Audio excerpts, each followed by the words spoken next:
सभी का इंस्पायर पे। So this part 2 absolute liability को आज हम लोग खत्म करके इस टॉपिक को साइड कर देंगे। देखो यार, इसमें हम लोगों को MC Mehta versus Union of India के केस को स्टडी करना है। बेसिकली स्ट्रिक्ट लायबिलिटी और एब्सोल्यूट लायबिलिटी में क्या डिफरेंस है वो आज हम समझ लेंगे। होता क्या है भाई मेरे, देखो हम लोगों ने स्ट्रिक्ट लायबिलिटी में क्या पढ़ा था कि it is a kind of no fault liability. उसमें होता क्या था कि भले ही नेग्लिजेंट एक्ट ना हो, भले ही इंटेंशन ना हो, भले ही the person has tried to avoid the act, then also if that kind of particular act where a dangerous thing which escapes and non natural use of land was there, तो ऐसे करके ये liability हो जाती थी। लेकिन फिर भी वहां पे कुछ एक्सेप्शन थे, याद करो वो पांचों एक्सेप्शन याद नहीं आ रहे हैं, जाओ वीडियो देख के आओ, ठीक है। अच्छा, अब तुमको अगर वो सब चीजें याद आ चुकी हैं तो पॉइंट क्या है कि एब्सोल्यूट लायबिलिटी की बात कब आएगी, यानी कि इन एक्सेप्शंस को हटा दो। कुछ सिचुएशंस ऐसी होंगी जहां पे भाई तुम कुछ भी कहो, XYZ तुम कुछ भी बोलो, लेकिन तुम्हारी लायबिलिटी तो होगी। ठीक है, समझ में आ रहा है? एब्सोल्यूट लायबिलिटी एब्सोल्यूट वर्ड की वजह से क्यों क्या है यहां पे, ये समझ में आ रहा है? कूल।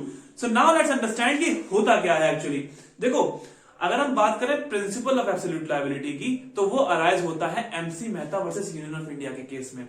हुआ क्या यहां पे कि यहां पे Shriram food and fertilisers industry नाम की एक कंपनी थी, इसमें से ओलियम गैस थी वो लीक हो गई। ठीक है, कब हुई?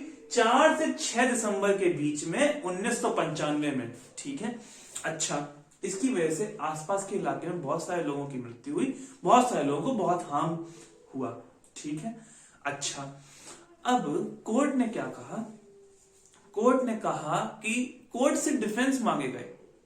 कोर्ट ने एक बात कही कि यहां पे अगर हम रिलायंस वर्सेस फ्लेचर का स्ट्रिक्ट लायबिलिटी का रूल लगाते हैं तो ऐसे केसेस में जो डिफेंडेंट्स हैं उनके एस्केप करने के आसार बहुत बढ़ जाएंगे, यानी कि वो बहुत बड़ा लॉस कर देंगे, फिर भी वो एस्केप कर जाएंगे।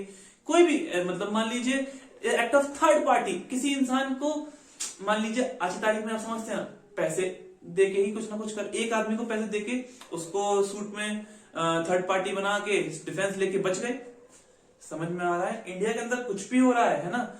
सो ऐसी कोई सिचुएशन अराइज ना हो और कोई मेजर अगर ट्रेजेडी ऑकर होती है तो उसमें जो डिफेंडेंट है वो ही लायबल हो, वो लायबिलिटी एस्केप ना कर सके, इसलिए एब्सोल्यूट लायबिलिटी का प्रिंसिपल इजाद किया गया इस केस में। और कहा गया कि भले ही कुछ भी आप बोले, लेकिन यहां पे आपकी लायबिलिटी होगी और आप इससे एस्केप नहीं कर सकते। Supreme court evolve absolute liability का प्रिंसिपल। ठीक है, and this new rule was not subject to the exceptions which were there in strict liability. Now let's understand the principle word by word.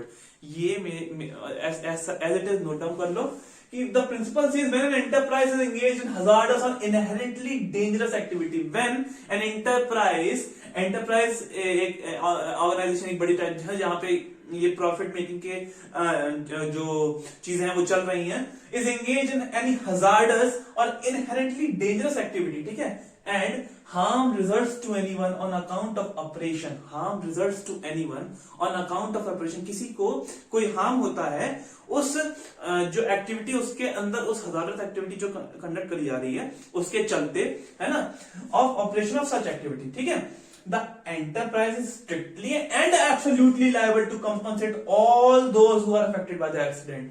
जो enterprise है वहां पे उस accident की वजह से जो लोगों को जो नुकसान होगा उन सबको कंपनसेट करने के लिए लायबल होगा एब्सोल्युटली। ठीक है, those who are affected by the accident and such liability is subject to no exception, not subject to exceptions. ठीक है, not subject to exceptions. ठीक है, क्लियर? सो हम लोगों ने क्या समझा? 2-3 इंग्रेडिएंट्स हैं जो हम लोगों को यहां पे याद करके रखने हैं। क्या? कि first of all it is not subject to exceptions, enterprise, ठीक है, उसके बाद हजार्डस और इनहेरेंटली डेंजरस एक्टिविटी। ठीक है, accident on account of operation of such activity. ठीक है, on account of operation of such activity. ये क्लियर है? अच्छा, जब ये सब चीजें होंगी तो एब्सोल्यूट लायबिलिटी अराइज होगी। ठीक है, अच्छा, रीजन क्या है? देखो, इसके पीछे की रेशनल कुछ होगा। उन्होंने ये क्यों कहा और कि स्ट्रिक्ट लायबिलिटी नहीं, यहाँ पे एब्सोल्यूट लायबिलिटी होगी, और उन्होंने क्यों कहा कि जो ऑर्गेनाइजेशन है, जो एंटरप्राइज है, वो ही कंपनसेशन पे करेगा। There will not be any other thing जिसकी वजह से आप किसी और को कुछ और सामने एक्सक्यूज ले आए। चलो अब समझ लेते हैं कि इसके पीछे का रीजन क्या है।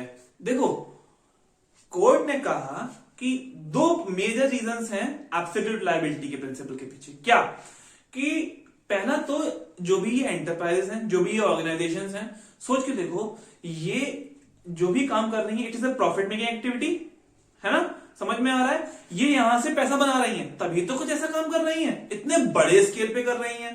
ठीक है, so the court said these profit making organizations have a social responsibility of compensating all of those individuals who are affected by the accidents which are committed by the organization or which are committed by the accidents in the enterprises।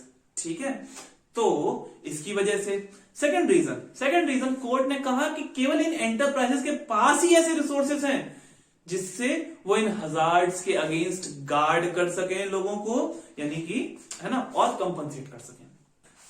अब अगर मैं तुमको आज की class का एक homework दूं तो पॉल्यूटर पेस का प्रिंसिपल, जो कि एब्सोल्यूट लायबिलिटी से रिलेटेड है, वो क्या होता है, इससे रिगार्डिंग कौन सा केस है, वो मुझे तुम कमेंट सेक्शन में बताओगे। कोई डाउट रह गया हो, आई होप ना हो, बट फिर भी अगर कोई डाउट रह गया हो regarding these two topics, strict liability and absolute liability, do mention it in the comment section. I'll reply it as soon as possible। और हाँ भाई, अगर वीडियो पसंद आई हो ना